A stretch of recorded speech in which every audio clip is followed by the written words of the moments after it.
Boa noite a todos. É com muita alegria que a gente recebe o nosso amigo, companheiro de doutrina, o Paulo Schiffer, orador espírita. Ele pertence à Sociedade Espírita Casa do Caminho e hoje ele vai nos presentear com o tema egoísmo. Vamos envolver com todo o nosso amor para ele desenvolver o tema da noite.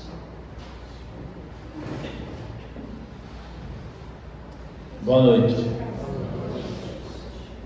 Vamos rezar um Pai Nosso, a oração que Jesus nos ensinou juntos. Pai Nosso que estás nos céus, santificado seja o vosso nome, venha a nós o vosso reino, seja feita a vossa vontade, assim na terra como no espaço.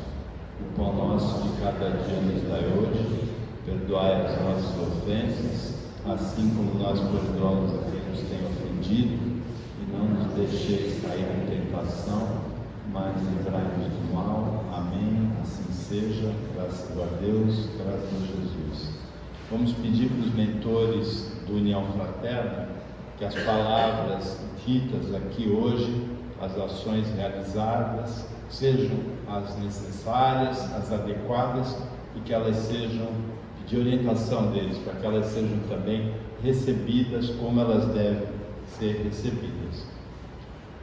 Sempre que eu venho aqui, eu lembro que eu sou um palestrante caseiro lá da Casa do Caminho, né? Fiz a minha formação lá e comecei a dar palestras lá.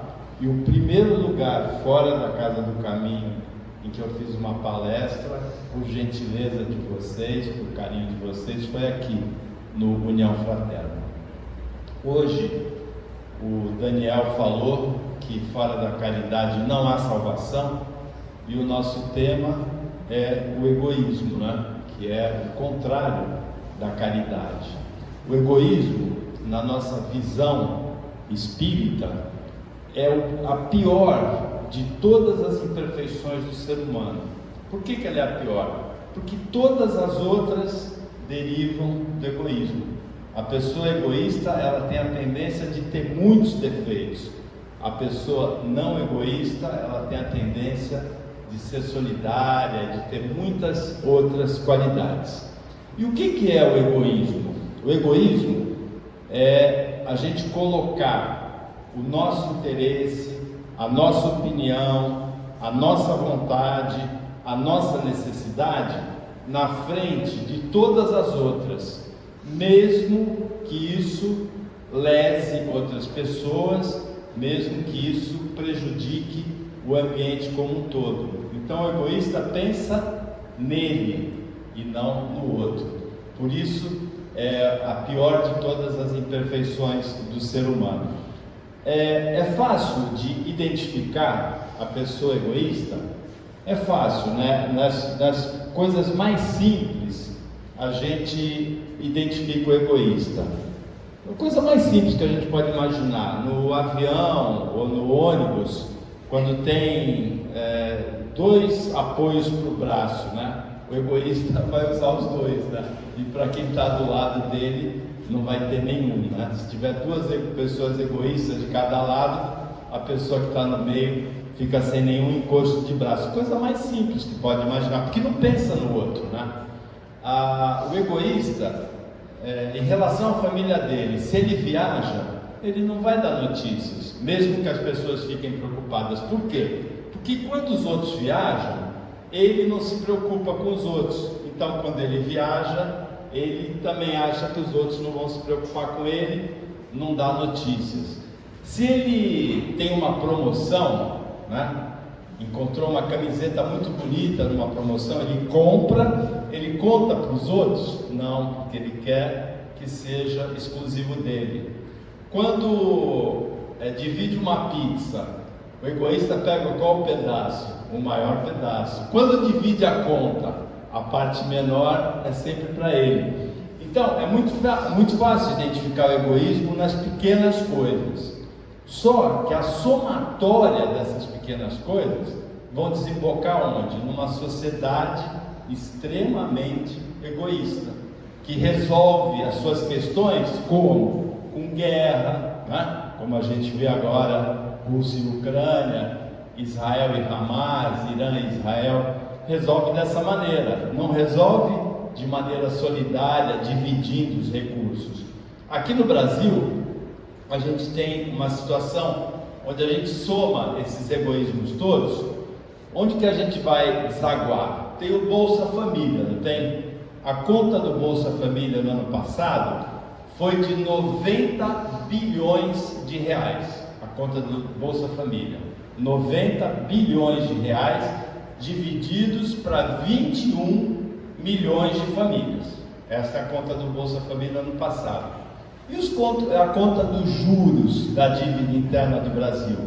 Para 25 mil famílias que têm ou títulos da dívida ou tem bancos, 720 bilhões de reais.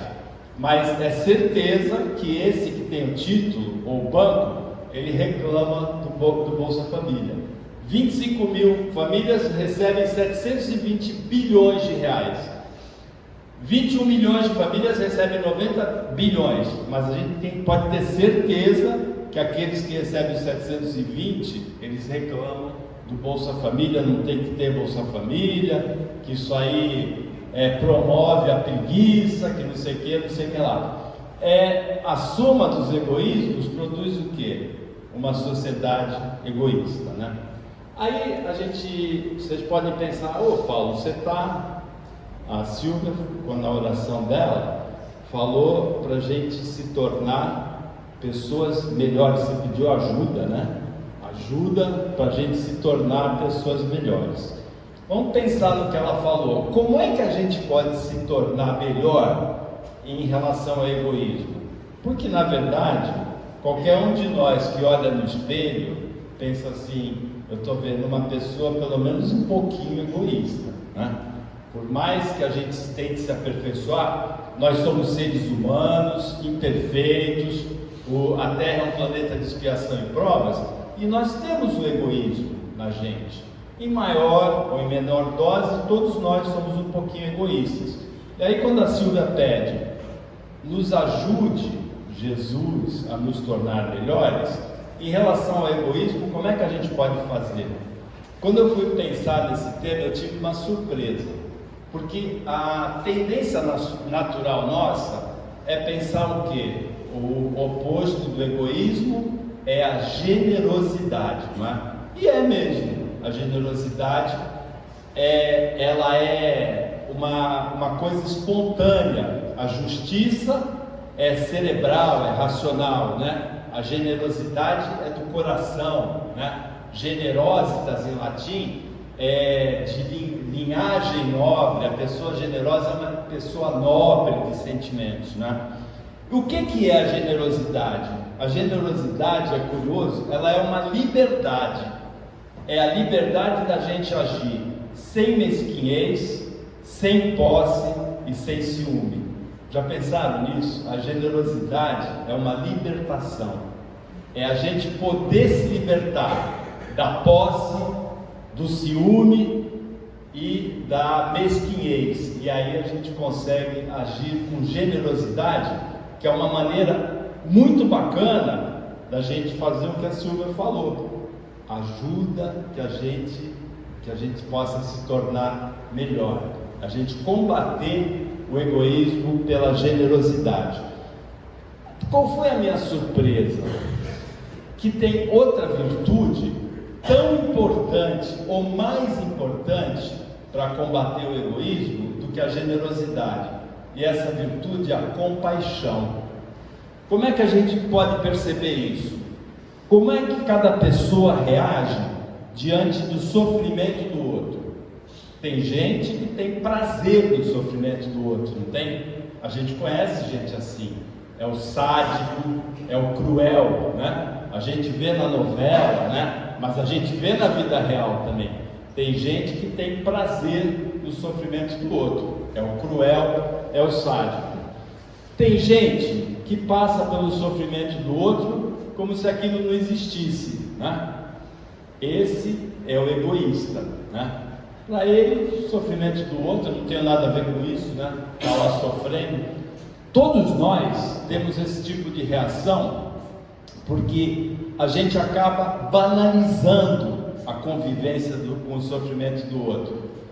Cada um de nós que se dirigiu até aqui, na Rua João Guerra, no União Fraterna, passou por gente em situação de rua hoje, não passou? Passou por gente que está zumbi, falando sozinho, passou por gente mexendo em lixo para buscar comida, né? Essas pessoas estão em sofrimento? Estão em sofrimento. Como é que a gente reage diante disso? Eu acredito que aqui, todos espíritas, todos sintam o coração meio cortado quando vê uma cena dessa, né? Porque é muito triste, né? Porque é um irmão nosso que está ali. É um irmão nosso. Pai nosso que estás nos céus, todos nós somos irmãos. É um irmão nosso que está ali. Uma vez me contaram que um grande orador espírita, o Raul Teixeira, você conhece o Raul Teixeira? Eu uma vez assisti uma palestra dele aqui nos Meninos de Jesus, o que a Silvia falou, maravilhoso, assim, uma coisa maravilhosa, assim. Eu tinha assistido o comício das diretas, sabe? E vi o Ulisses Guimarães falando, o Tancredo Neves. Quando eu vi o Raul Teixeira, eu falei, não existe isso, né?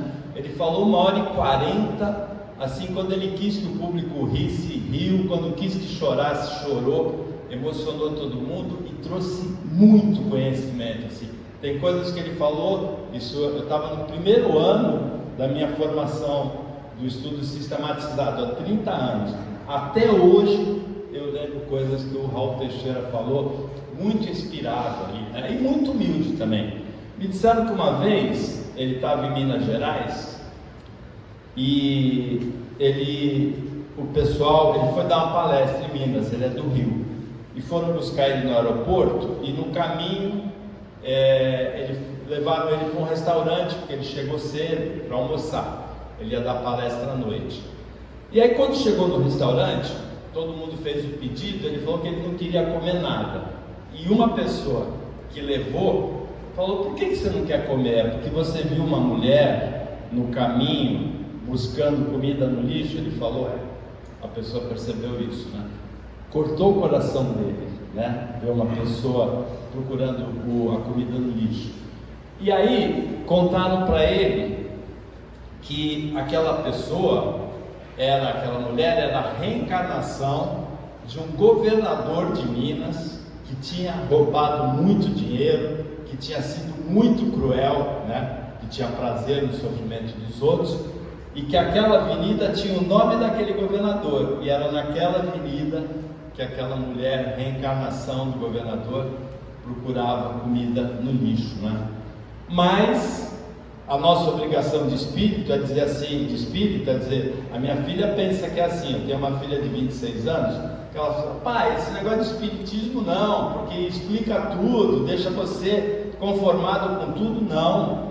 A nossa obrigação é de ajudar o nosso irmão, se a gente puder, a gente vai ajudar. Tá certo que se a gente der tudo que tem e ficar sem nada, vai diminuir muito pouco a pobreza dos outros, não vai resolver, não é essa maneira de ajudar, mas não é aceitando o sofrimento com indiferença ou com prazer que a gente é espírita. Também não é quando a gente sente piedade, dó. Como é que é a reação do piedoso, do que tem dó? A postura, uma terceira postura diante do sofrimento do outro. Tem o prazer, tem a indiferença, tem a piedade, né? A piedade, a pessoa está sofrendo aqui embaixo, a gente olha de cima e está aí, está sofrendo, né? Coitado, está sofrendo. Ele lá e eu aqui. Eu não sou indiferente, eu estou com pena dele. Eu não sou cruel, eu não estou tendo prazer no sofrimento dele, mas eu estou tendo pena, eu sou superior a ele, né? Ele não é meu irmão. Eu estou num estágio e ele está em outro. Então, aí entra a compaixão. O que é compaixão? Compaixão vem do latim compadecere, é sofrer junto, no nível da pessoa que está sofrendo. Então eu consigo, ele é meu irmão, eu sinto que ele está sofrendo e eu consigo identificar o sofrimento dele. Se eu puder ajudar, eu vou ajudar. Se eu não puder, eu não vou ajudar, mas eu sei que ele está sofrendo e eu sei que ele é meu irmão. Entendeu? Essa é a compaixão. Então, as duas maneiras da gente combater o egoísmo e se tornar uma pessoa melhor em relação a esse ponto é compaixão e generosidade.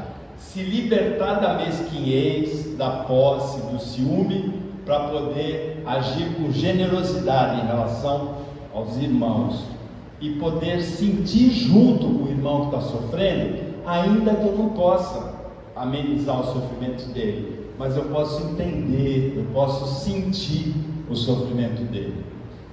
Para a gente terminar essa reflexão em torno do egoísmo, duas histórias espíritas. As duas, certamente algumas pessoas aqui conhecem, porque as duas são de livros do André Luiz. A primeira é do Nosso Lar, logo no começo da série do André Luiz.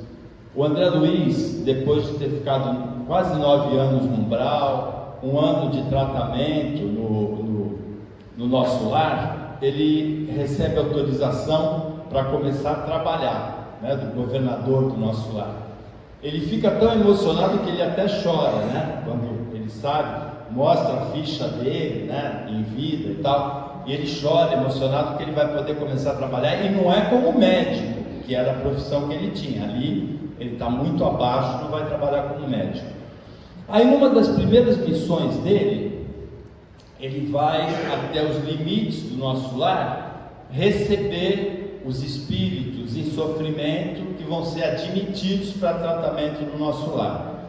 E ele está recebendo, ele fica mórbido, querendo saber uma história de uma senhora que reclamava, mas uma hora ele vê uma pessoa e se esconde. É o Silveira, ele se esconde.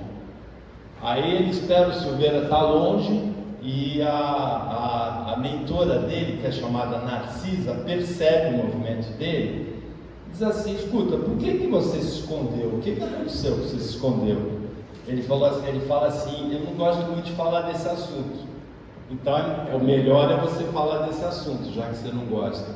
Aí ele fala assim: enquanto em vida, o meu pai emprestou dinheiro com hipoteca para o Silveira. O Silveira ficou doente e não pôde pagar a dívida. Você lembra dessa história? Não pôde pagar a dívida. A minha mãe, a mãe dele era muito evoluída, falou assim: vamos esperar, dar um prazo para ele. Pediu, a mulher do Silveira foi lá, explicou para a mãe do André Luiz: vamos esperar ele se recuperar para pagar a dívida. E eu falei para o meu pai: não, a oportunidade que a gente tem de tomar as coisas dele agora. Ele era rico, precisava tomar as coisas que eram do Silveira? Não, é uma atitude extremamente egoísta, né? No plano espiritual, quando os bens materiais já não valem mais nada, ele percebe o egoísmo dele e fica envergonhado, né? Que vergonha, eu escutei minha mãe. Ele fala que ele lembra até o piano da família do Silveira, saindo pela janela, o piano, para levar embora o piano, que os filhos dele estudavam, tiraram tudo do cara. E o Silveira foi para o interior, era tuberculose que ele tinha, e conseguiu refazer a vida. Aí a Narcisa fala: vai lá e pede perdão para ele, pede desculpas para ele. E o André vai: Silveira, eu estou morrendo de vergonha, a gente fez isso com você em vida. Aí o Silveira fala assim: eu já perdoei vocês. O mal que vocês me fizeram, para mim foi um bem. Eu fui para o interior, eu tinha apego, né, a posse, né, das coisas materiais, e eu refiz minha vida em bases mais simples no interior. Fui feliz no interior, mudei do Rio de Janeiro e fui feliz. E pode crer que você já está perdoado. Como é que está seu pai? E o pai do André está lá no umbral com 2 amantes, né? Ele fala: meu pai não está muito bem e tal.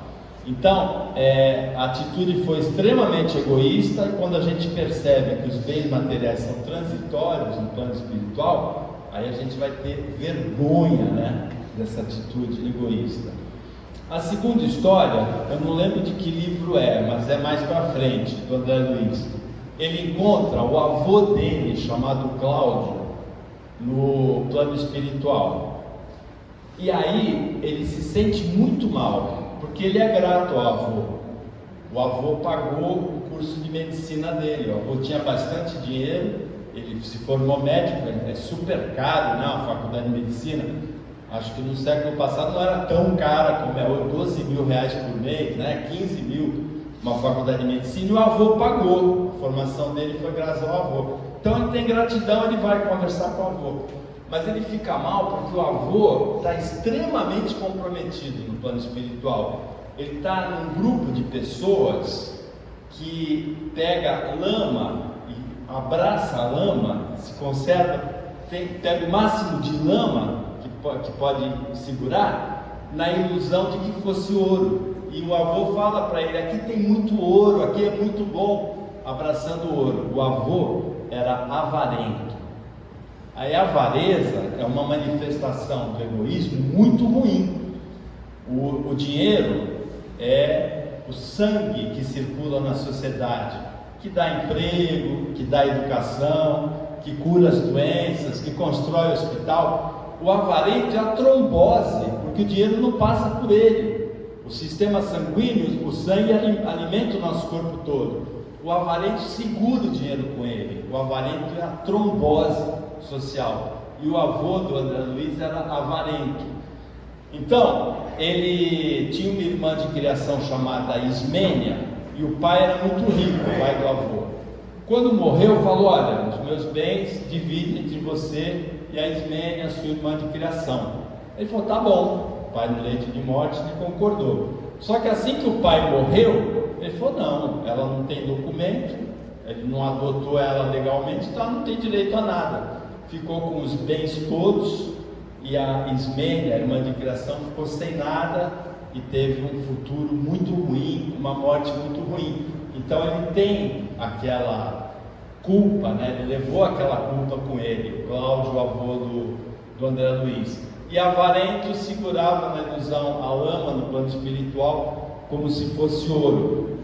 Então ele está resgatando no plano espiritual, está sofrendo no plano espiritual, no umbral, né? O egoísmo dele, a avareza dele interna. Então, respondendo o pedido da Silvia, né? Como é que a gente pode se tornar melhor? Eu vou dizer para vocês, pelo menos em relação ao egoísmo, que foi o nosso tema aqui hoje, desenvolvendo o quê? Generosidade, que é se libertar da posse, do ciúme, da mesquinhez, e desenvolvendo a compaixão, que é a capacidade de entender o sofrimento do outro como sendo de uma pessoa igual a gente, de um irmão nosso, não com crueldade, não com indiferença, não com piedade, mas sim com compaixão. Era isso que eu tinha para falar para vocês. Boa noite.